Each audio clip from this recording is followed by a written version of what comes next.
Os profetas do Senhor. Bem, povo abençoado, se nós podemos continuar.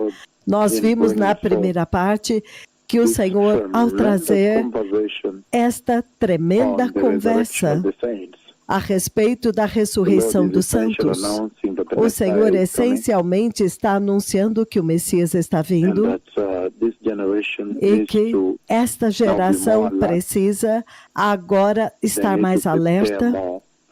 Eles precisam se preparar mais para a vinda do Messias.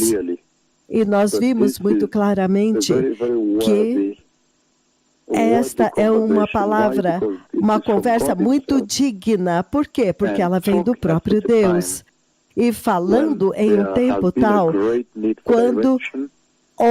quando há uma grande necessidade de direção na vida da igreja, na vida dos cristãos, então esta é uma conversa muito poderosa do Senhor, o Senhor Todo-Poderoso sendo muito preocupado e tendo muita consideração pela igreja, e entre as escrituras que nós vimos, como eu disse,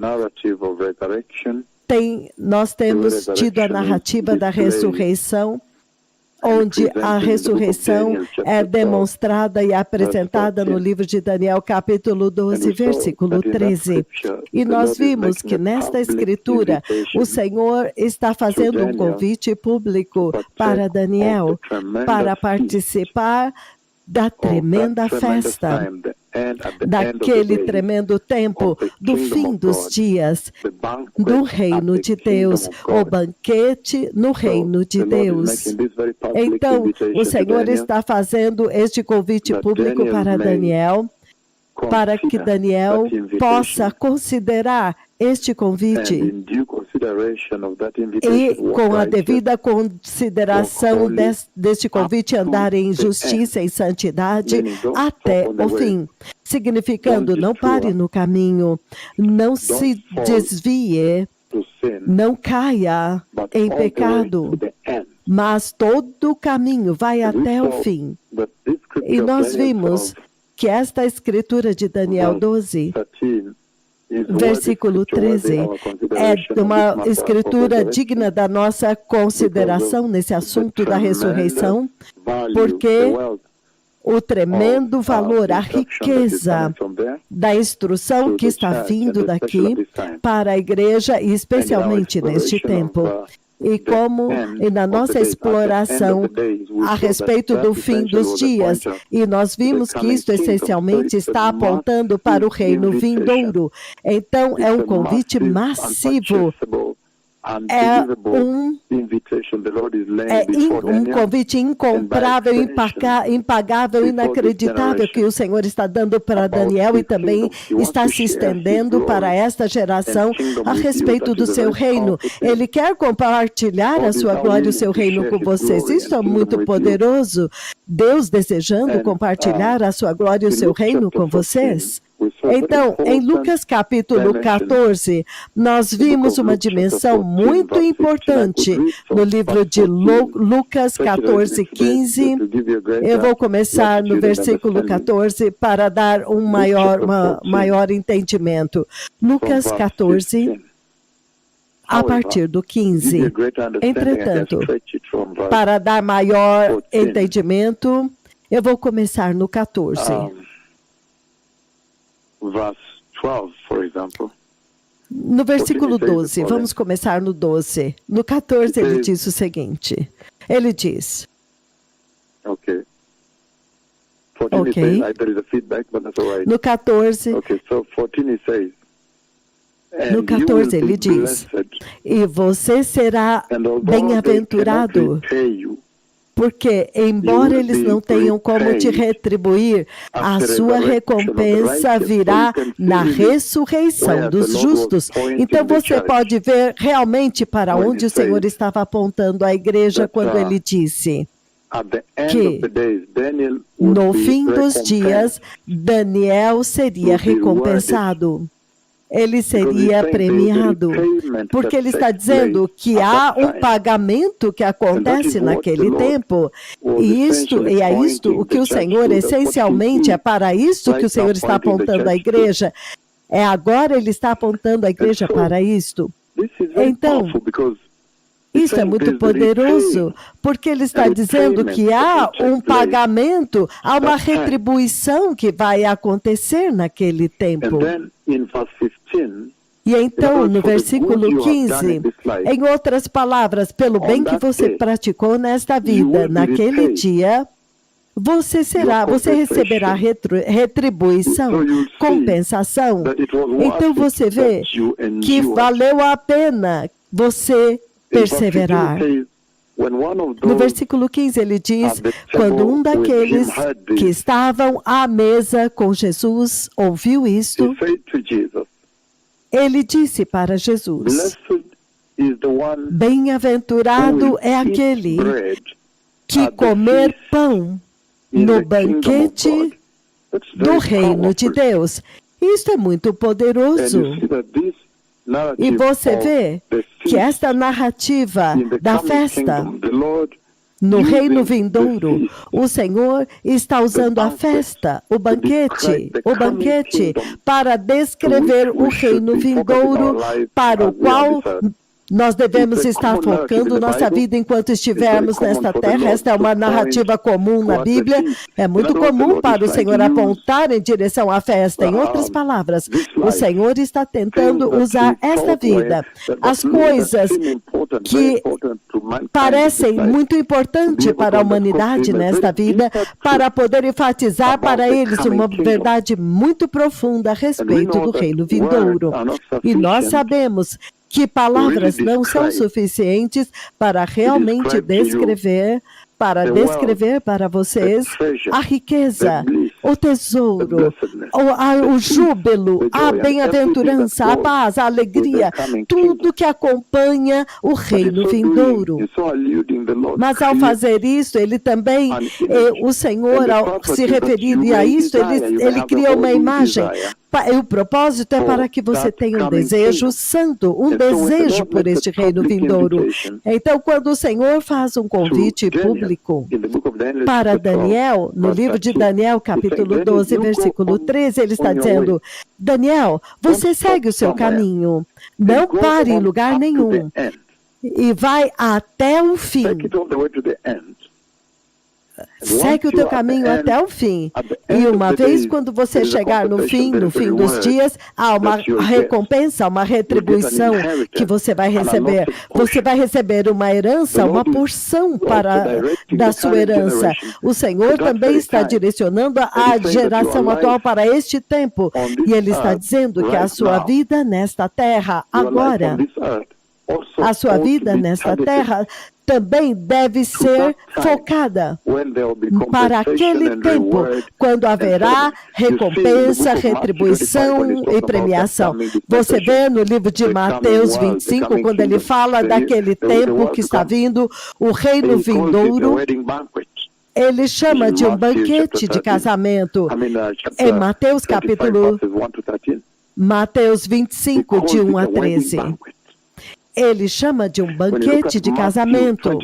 Quando você olha para Mateus 22, ele chama de uma festa. Um banquete, uma festa. Então é muito comum na Escritura apontar para aquele tempo. Apontar para o tempo para o qual Daniel está sendo referido no fim dos dias. Para apontar para este tempo, como a festa é uma celebração ininterrupta, e você tem que compará-la com o tormento eterno que acontece no inferno, onde o choro nunca para, os gritos nunca param, os gritos, o choro de dor. Você não tem nem como comparar com aquele tempo para você ver o tesouro deste convite público que o Senhor está fazendo para vocês.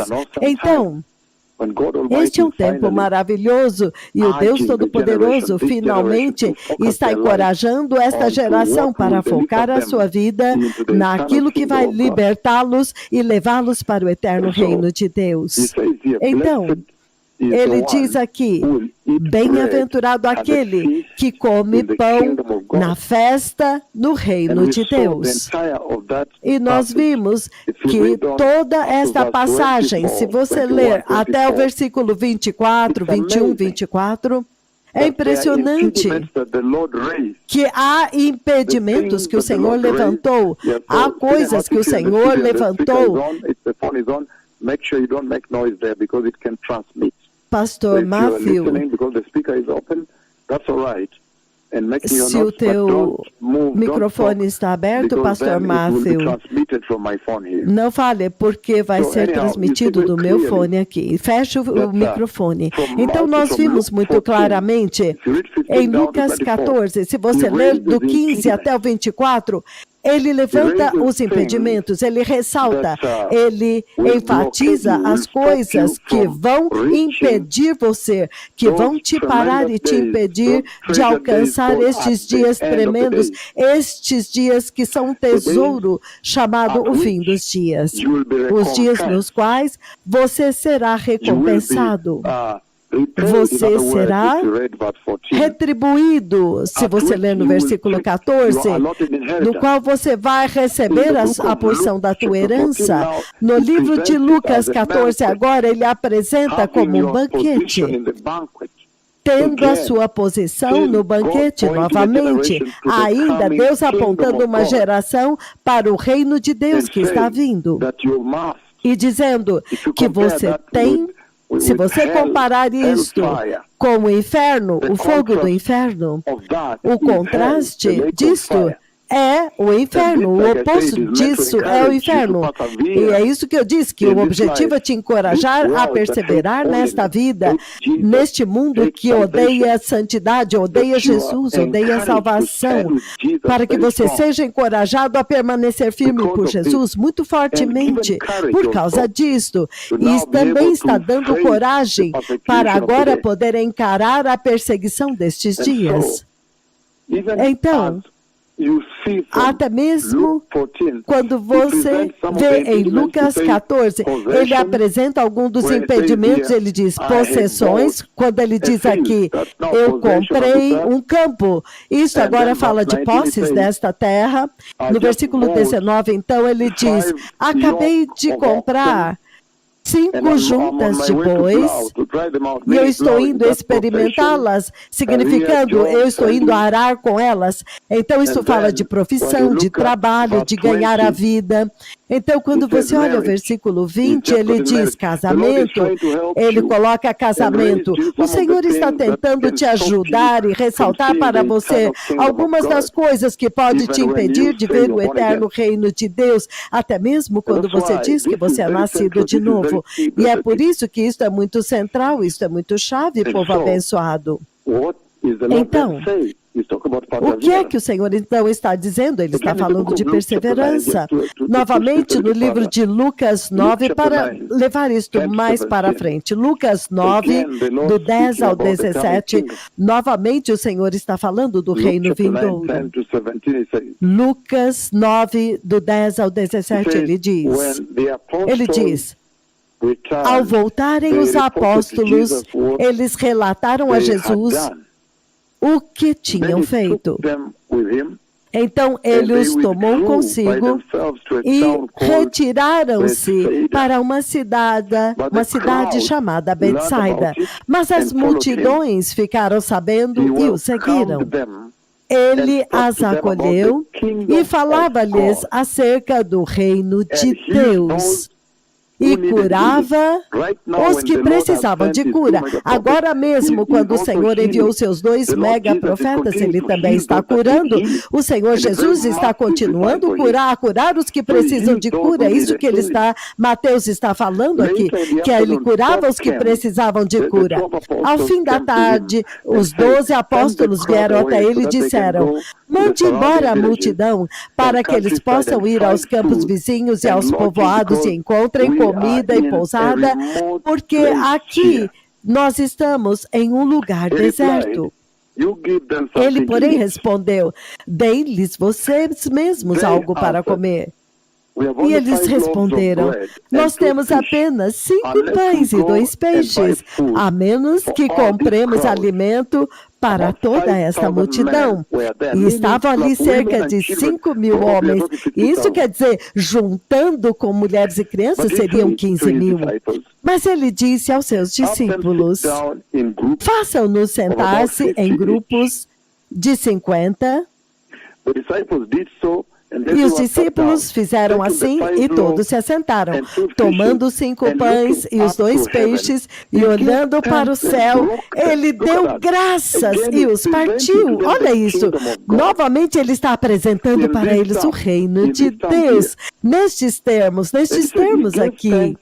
E ele disse, ele deu graças, ele olhou para o céu, ele deu graças e os partiu. Ele partiu os pães. Em seguida, entregou-os aos discípulos para que os servissem ao povo. Todos comeram e ficaram satisfeitos, saciados, e os discípulos recolheram 12 cestos cheios de pedaços que sobraram. É uma conversa muito poderosa a respeito do reino de Deus que ele estava ensinando. Ele diz, ele pegou aqueles pães, aqueles poucos e os peixes, e então ele olhou para cima, para o céu, e ele deu graças. E quando ele fez isto, do céu veio maná, veio pão como maná. E ele alimentou todos eles. Novamente, este é outro momento no qual o Senhor estava focando-os no reino de Deus. Então, é muito comum na Bíblia para o Senhor trazer à luz narrativas sobre a festa, quando Ele quer retratar a imagem e uma figura do reino vindouro. Ele olhou para cima e deu graças. E então quebrou e eles foram alimentados. Então tornou-se uma festa bíblica. Em outras palavras, ao fazer isto, o Senhor está retratando o reino, a alegria que acontecerá no reino de Deus, a abundância que há no reino de Deus, esta falta, essa carência do passado acabou. Mas se você ler em Lucas 5, então nós estamos vendo que ele, como o que estava sendo anfitrião, ele agora proveu pão para a festa. Da mesma forma como Deus Pai proveu maná no deserto. Vocês estão entendendo? Então, quando você olha no livro de Lucas, Lucas capítulo 5, do 29 ao 32, olha o que ele diz. Novamente, o Senhor está usando a narrativa de uma festa para enfatizar um ponto muito importante. Mas por que eu estou vindo até vocês com isso? Eu estou tirando isso para te levar até um ponto onde você possa entender que este é um convite público, aberto, que o Senhor está fazendo para a igreja e que Ele está fazendo para essa geração.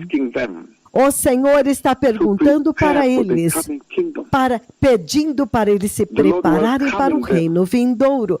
O Senhor está apontando para eles o reino de Deus que está vindo. E hoje eu quero lidar com algo muito chave e crítico, de como a geração deste dia presente de cristãos, na verdade, recusaram aceitar o convite. Eles não acharam digno de dar uma consideração devida a este convite.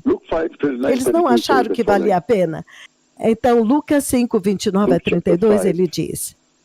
Lucas, capítulo 5. Ele diz a partir do 29. Então Levi ofereceu um grande banquete para Jesus em sua casa, e havia muita gente comendo com eles, publicanos e outras pessoas. Mas os fariseus, e os mestres da lei, que eram da mesma facção, queixaram-se aos seus discípulos, aos discípulos de Jesus. Por que vocês comem e bebem com publicanos e pecadores? Jesus lhes respondeu: não são os que têm saúde que precisam de médico, mas os doentes.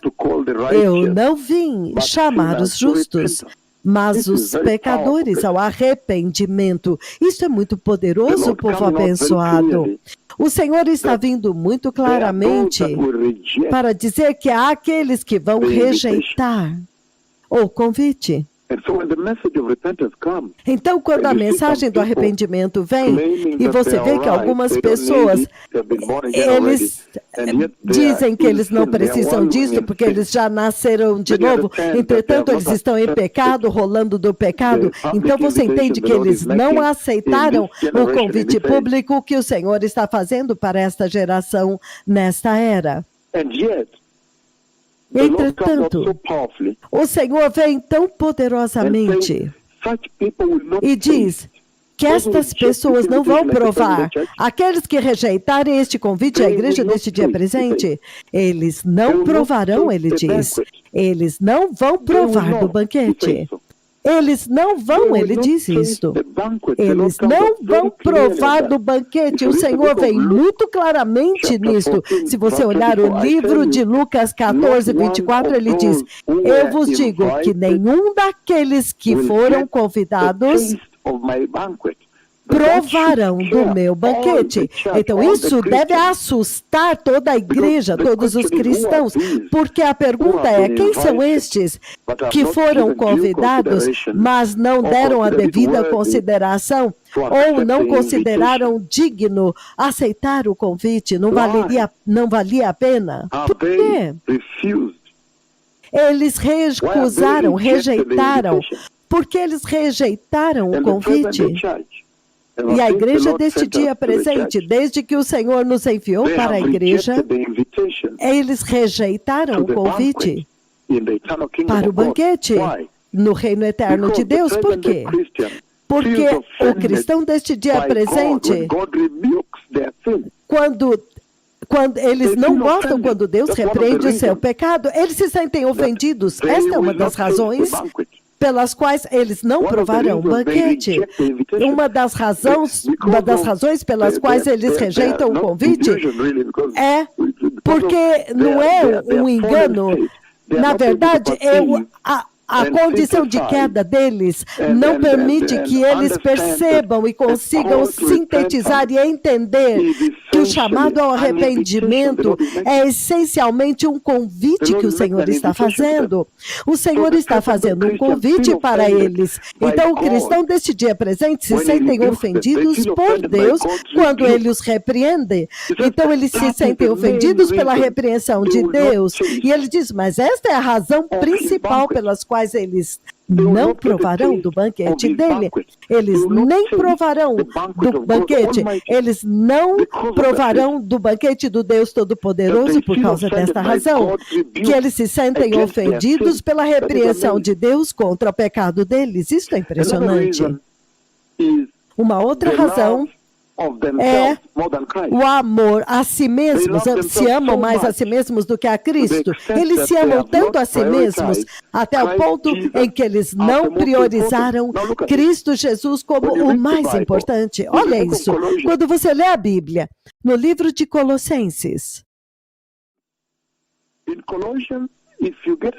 em Colossenses, se você tiver uma chance de ler a partir do capítulo 1, Colossenses capítulo 1, a partir do 15, ele diz: Jesus Cristo é a imagem do Deus invisível. Ele é o primogênito de toda a criação, porque nele foram criadas todas as coisas, nos céus e na terra, as visíveis, as invisíveis, sejam tronos, soberanias, principados, potestades, todas as coisas foram criadas por Ele e para Ele. Ele é antes de todas as coisas e nele tudo subsiste. Ele é a cabeça do corpo, que é a igreja. Ele é o princípio e o primogênito dentre os mortos, para que ele tenha a primazia em todas as coisas, pois agradou a Deus que em Cristo habitasse toda a plenitude da divindade. Então, ele está dizendo que a supremacia de Cristo deve ser óbvia para a igreja.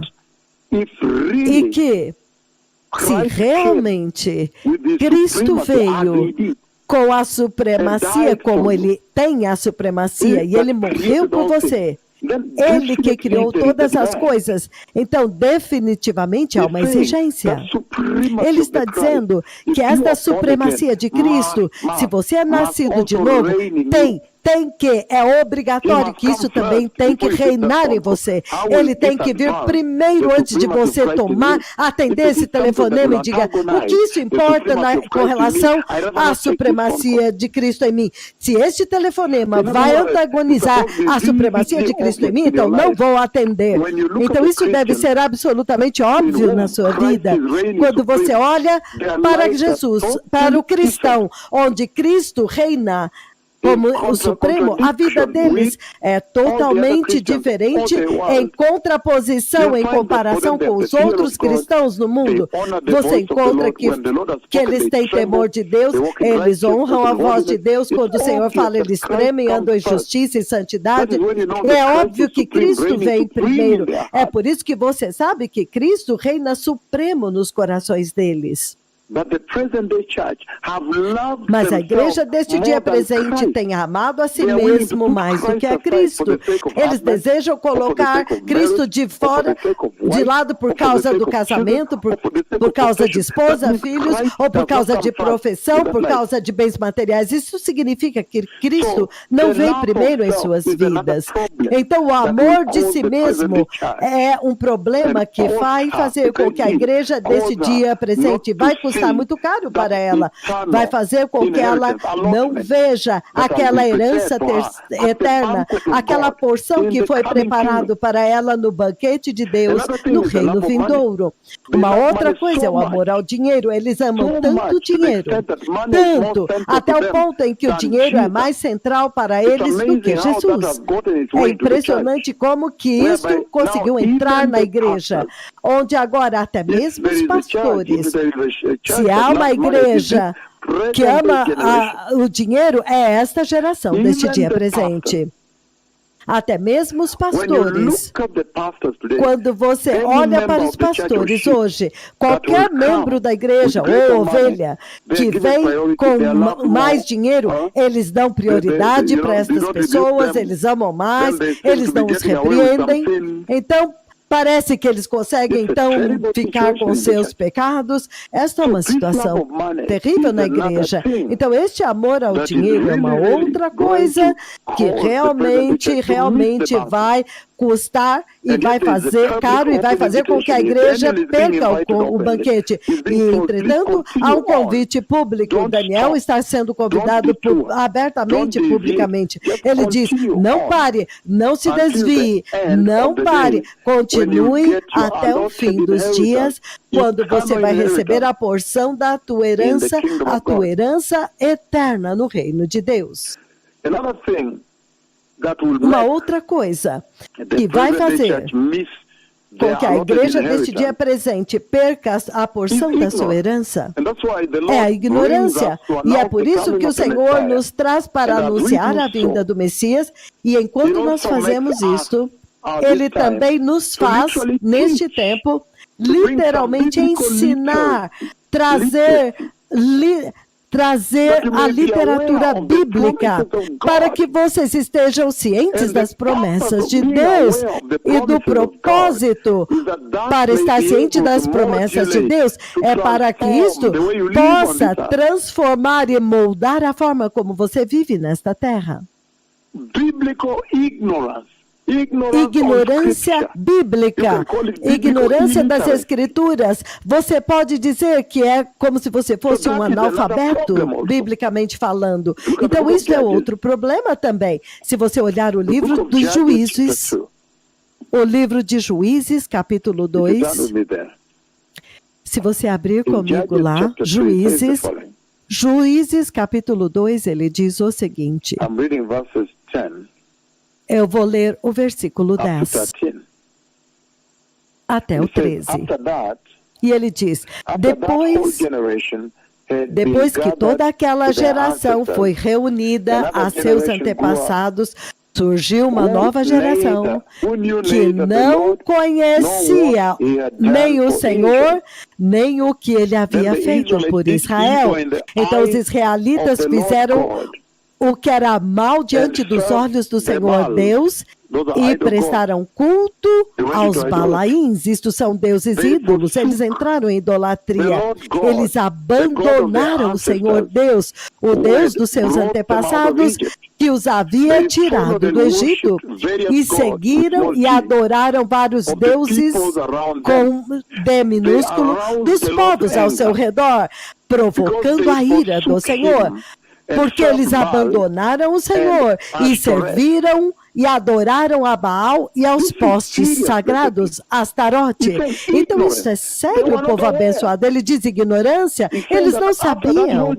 Ele está dizendo que depois disso, depois que aquela primeira geração tinha ido embora, outra geração cresceu que não conheciam nem o Deus de Israel, nem o que ele havia feito por Israel. Então eles foram para o inferno, eles foram para a idolatria. Então, uma outra razão pela qual esta geração vai literalmente perder a herança no reino de Deus, eu estou falando dentro da igreja e também fora, aqueles que não são nascidos de novo. É por causa da ignorância, não sabendo o que a Bíblia promete. Eu me lembro, uma vez, em alguns dos países europeus, eu fui muitas vezes, várias vezes, agora era na Suécia, então, eu conduzi pessoas para o Senhor em uma das igrejas mais importantes de Estocolmo, na igreja onde os reis vão. Então lá eu os conduzi para o Senhor, é claro que eu repreendi o homossexualismo lá dentro para eles. Depois que eu os conduzi para o Senhor, então este jovem veio. E ele me perguntou, este Jesus, eu repeti essa oração que você disse, este Jesus que eu recebi, que você disse que eu recebi, como que eu adoro ele? Ele me pergunta, como que ele deve adorar este Jesus? Então, talvez ele devia ter entre 20 e 25. Então, uma senhora veio, talvez com 18 a 20 anos, ela disse, eu estava traduzindo para uma senhora idosa esta oração. Essas são palavras boas. Será que você pode repetir para mim também? Porque eu traduzi para ela, mas eu quero estas boas palavras. Então, depois que nós a conduzimos para o Senhor, ela também pergunta, como que eu adoro este Jesus? Este é o país cuja bandeira tem uma cruz. Então, ele está dizendo que toda uma geração apareceu que nem sequer conhece o Senhor. Ele diz ignorância, não saber dentro da igreja, até mesmo quando eu vim na paisagem da igreja, no Quênia e no exterior, eles não sabiam. A maior parte deles não sabiam o que a Bíblia promete para eles no reino vindouro. É por isso que eles estavam abusando a graça. Mas agora veio tão claramente que é incomparável. Você não pode comparar com nada desta terra o que Deus prometeu, a prometida, a glória de Deus. É por isso que você ofende a glória de Deus e você não recebe Jesus e você não anda bem. Então depois você cai em pecado novamente, você vai perder novamente, porque você não deu valor à glória de Deus, você abusou quando veio até você. Se você ofender, você vai pagar eternamente porque é incomparável. Ninguém pode pagar pela glória de Deus. É por isso que você vai pagar no inferno eternamente e não vai ser suficiente. Agora, as pessoas sabem. Agora você sabe que há uma glória prometida, um corpo prometido, os tronos, a nova Jerusalém, o novo céu, a nova terra, a vida eterna. Agora você vê pessoas ajustando as suas vidas de acordo. Então, esta ignorância é uma coisa muito séria, que também vai conduzir esta geração para falhar em alcançar a porção da sua herança. E é por isso que Daniel é dito a ele para perseverar, para continuar andando e ficar firme, andar com firmeza e fidelidade até o fim. Outra coisa que vai fazer com que esta geração falhe em receber a porção da sua herança. É a mensagem da prosperidade que veio e levou-os para outro caminho. A prosperidade, o evangelho da prosperidade. O evangelho da prosperidade. O evangelho que os focou para longe da santidade e das coisas, e então para as coisas deste mundo. Uma outra coisa que vai derrubá-los é o amor ao mundo. Eles amam o mundo e as coisas do mundo.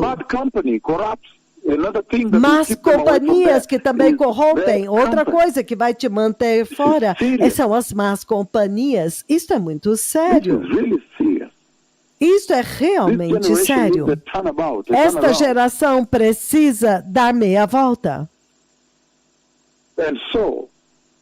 Então, o Senhor novamente está falando muito claramente com esta geração. Se você olhar no livro de Mateus 24, uma outra coisa que vai fazer com que eles falhem em receber a porção da sua herança preparada para eles, no livro de Mateus 24, olha o que ele diz aqui.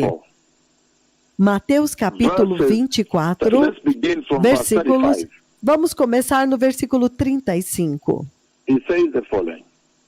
Ele diz o seguinte. Versículo 35. O céu e a terra passarão, mas as minhas palavras jamais passarão. Então, em outras palavras, o Senhor está dizendo que este investimento na terra é perigoso. É vaidade, é vazio. Olha a Ucrânia agora, olha a sofisticação dos shoppings deles. Vejam como que Kiev era conhecida como um centro de cultura na Europa. Vejam as cidades como Mariupol, a cidade de Cherniv, todas estas cidades da Ucrânia. Veja a sofisticação dos seus shoppings, os shoppings, aqueles apartamentos, prédios, toda aquela perfeição, centros de ópera e orquestra filarmônica, a cultura. As crianças são ensinadas a tocar violino desde pequenas, mas veja como que a Rússia demoliu. O Senhor literalmente demoliu aquele país. Eu acho que agora os ucranianos deveriam estar se perguntando o que foi que nós fizemos para o Senhor nos demolir deste jeito, para permitir uma demolição como esta, toda a nação demolida. O que foi que nós fizemos com os judeus? O que aconteceu com os judeus nesta nação? O que aconteceu nesta área da santidade? O que é que o homossexualismo está fazendo com esta terra? Então deve fazerem-se muitas perguntas agora. Mas você pode ver por si mesmo que este mundo será demolido se os dois profetas de Deus puderam falar uma profecia que demole a Ucrânia. E quando eu apareci, a forma como eu apareci em 11 de janeiro do ano de 2021, eu apareci diante das nações e dei a profecia de uma guerra histórica vindo à Ucrânia, e eu disse que haveria eles diriam, este é o nosso povo, fala a nossa língua, tem a nossa cultura. E eu disse, guerra histórica, mísseis, assim como vocês viram, mísseis serão lançados para a Europa a partir da Rússia. Se o Senhor pôde usar a minha língua para demolir a Ucrânia da forma como ele fez agora, então, isso não deveria te dizer que o céu e a terra, este céu e terra presentes não vão passar? Vocês precisam de uma casa permanente, uma residência permanente. Então, do 35 a 51, ele diz o seguinte, versículo 36, mas quanto ao dia e a hora, ninguém sabe, nem os anjos dos céus, nem o Filho, mas somente o Pai.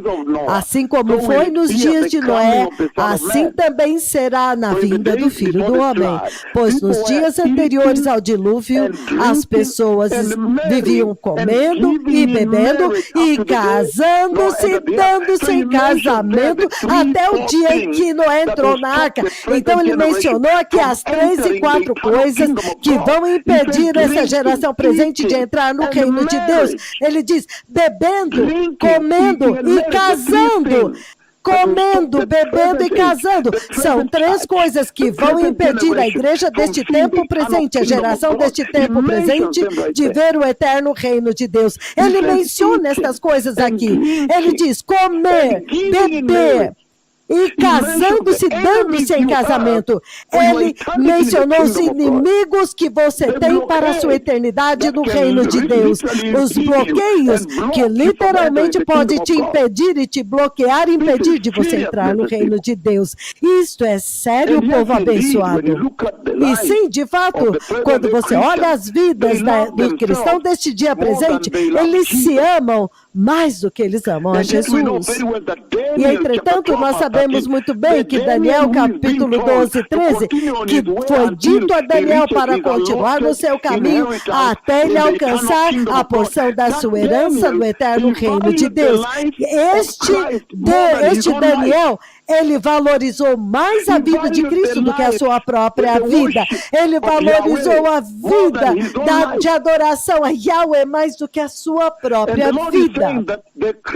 E o Senhor está dizendo que os cristãos que vão conseguir entrar no reino de Deus, dentro dessa geração atual, essa colheita de cristãos, os únicos que vão conseguir entrar no reino de Deus, são aqueles que valorizaram a vida de Cristo mais do que seus valores, significando eles desejam morrer por ele. Daniel desejou morrer para poder adorar a Jeová. Ele foi lançado na cova dos leões por amor à adoração a Jeová, para poder adorar a Jeová. E o Senhor está transmitindo a mesma mensagem para esta geração presente de apóstatas, de igreja caída, cristãos caídos. Você vê a igreja na América, riqueza, riqueza, riqueza, Europa, Ásia, todo lugar, mais de 99% eles receberam o evangelho da prosperidade, onde eles valorizam mais os seus próprios interesses do que a Cristo. E o Senhor está dizendo que para você se preparar bem para o reino de Deus e entrar, você tem que valorizar a vida de Cristo mais do que a sua vida. Você tem que estar desejando viver uma vida sacrificial, como você vê em Romanos 12, 1 e 2, quando ele diz, esta é a sua adoração, é viver uma vida sacrificial, oferecer-se a si mesmo como sacrifício vivo. Lembre-se, a sua mão, os seus membros, o que quer que a sua mão toca, tem que glorificar Jesus. O que os seus olhos veem, o que os seus ouvidos ouvem, as suas pernas onde elas te levam, tudo isso tem que glorificar a Jesus. Mas os cristãos deste dia presente, eles não valorizam o Calvário. Eles não valorizam o preço que Jesus pagou no Calvário. E, entretanto, Deus está dizendo que nesta era também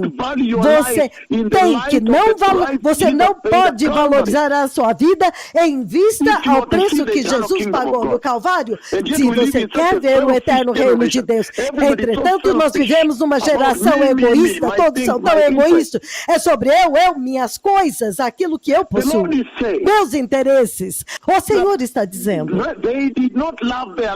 que eles não amaram as suas vidas até o ponto de fugir da morte. Se você tiver a oportunidade de ler Apocalipse 2:11, nós tivemos um tempo tão poderoso nesta escritura e dando a devida consideração a ela. Mas ele está dizendo que você tem que estar desejando, disposto a trazer a supremacia de Cristo em sua vida. Mas o cristão deste dia presente, eles estão sempre ansiosos para proteger suas próprias vidas. Eles não querem perder sua vida em face do perigo. Entretanto, Jesus está dizendo que você tem que considerar o testemunho do sangue de Jesus como mais importante, mais precioso do que sua própria vida, para que você possa viver para Jesus em uma geração podre, onde o homossexualismo, o pecado sexual, todo este homossexualismo sendo legalizado nos Estados Unidos e todo o mundo moderno, isso é uma abominação. Se ele julgou Sodoma e Gomorra, o que vai impedi-lo de te julgar? O que é que vai impedi-lo de julgar esta geração? Se ele julgou Sodoma e Gomorra pelo homossexualismo, o que vai impedi-lo de julgar uma geração que observa o mês inteiro celebrando o pecado sexual? O mês de junho é o mês dos gays. Como você vai escapar do juízo de Deus? O Senhor está dizendo que Ele está procurando aqueles que vão escolher perder as suas vidas por uma causa mais elevada, pelo reino vindouro. Aqueles que voluntariamente e alegremente vão entregar as suas vidas para Jesus. Vão pôr todos os seus interesses de lado e colocarão os interesses de Cristo em primeiríssimo lugar. Aqueles que vão usar as suas vidas para testemunhar do Evangelho. Aqueles que vão odiar as suas vidas nesta carne, até o ponto em que eles não consideram as suas vidas nesta terra de qualquer valor. Mas a eternidade com Deus sendo o maior valor para eles. Vocês estão me entendendo? Quando o Senhor falou comigo naquela visão de 4 de março de 2022, 2 semanas atrás, o próprio Deus Pai, vocês agora entendem? Ele está dizendo que comer e beber e dar-se em casamento, comer, beber e casamento, vão impedir esta geração de alcançar a porção da sua herança no reino de Deus. Isto não é uma tragédia? Isto não é uma tragédia séria? Então, quando nós voltarmos, eu vou continuar, povo abençoado. O Messias está vindo. Lembrem-se que eu vi a vinda do Messias. Esta é a razão pela qual eu dei a profecia e a guerra rompeu na Ucrânia. Com detalhes totais da minha palavra, a razão pela qual profetizei o coronavírus, e eu fechei a terra inteira pelas palavras da minha língua 4 anos antes. 1º de dezembro de 2015, eu disse, da Ásia, queria sacudir o mundo inteiro, que seria uma enfermidade monumental, iria causar uma emergência de enfermidade global. E você vê que todos os noticiários dizem, é uma enfermidade de emergência de enfermidade, iria faltar equipamento, Então, se você ver todos os detalhes, você vê 4 anos antes do corona, você vê os detalhes de Deus e vê que Deus é detalhista. O Deus Todo-Poderoso está dizendo, assim como eles dão as suas profecias e elas se cumprem com perfeição, assim também é a profecia da vinda do Messias. Quando eu voltar, eu vou lidar com outro aspecto. Obrigado.